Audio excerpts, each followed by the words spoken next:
message tonight.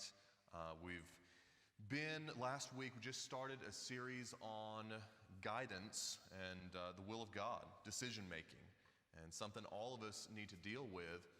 And so last week, we kind of gave just a basic outline, I think, for a decision making process for Christians. But this week, we really want to focus on what could be one of the biggest questions.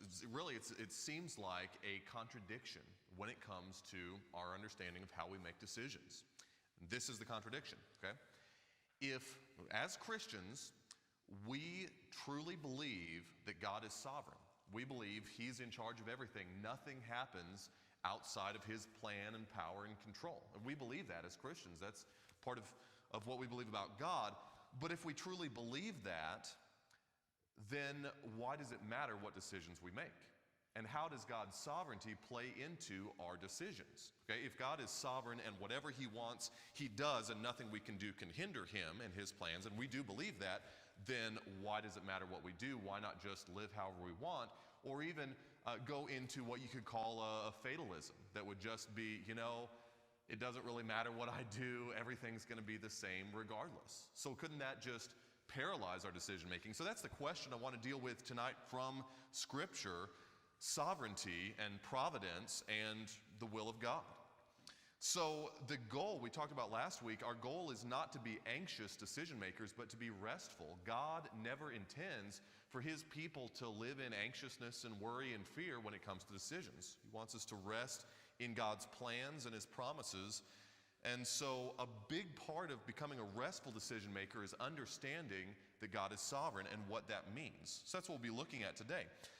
So let's think about this question. If God were not sovereign, if God were not in control of everything, how would that affect the way we make decisions? Well, it'd be huge. Think about it. If God were not sovereign, our decisions, we would end up relying on the results of those decisions to achieve things in a way that really, if we understand that God is sovereign, we've got to make the best decisions, but we know that God's in control. We really could not rest in God's care if we didn't believe God was sovereign.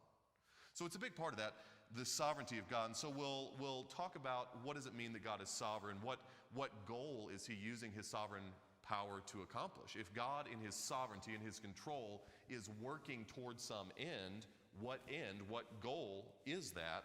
And then we'll think about how that fits with our responsibility and finish with some practical implications of this for our decision making. So first, I want us to look at just the concept that God is sovereign, and we'll quickly look at 4 areas in which God is sovereign. Let's turn to Genesis chapter 50, the last chapter of Genesis tonight, for our first scripture reference. God is sovereign, and here are 4 areas in which God is sovereign. Number 1, God is sovereign over our circumstances. Genesis chapter 50, the last few chapters of Genesis tell us the story of Joseph. Think about Joseph. Seemed like everything was going for him. He was a good, God-honoring young man, and then everything went wrong. Next thing he knows, he is a slave and then a prisoner in the land of Egypt, far away from home, and he's in the worst of circumstances. And yet, God works those circumstances out for good. Now, Joseph was not making bad decisions here. Things were happening to him. Life events were happening to him in which really he had no control in a lot of these things. He had no control over Potiphar's wife lying about him and him being thrown in prison. He had no control over his brothers throwing him in a pit and selling him as a slave. He had no control over these things, but God in His sovereignty worked something out to where at the end of the story, Joseph is basically the prime minister of Egypt. God uses him to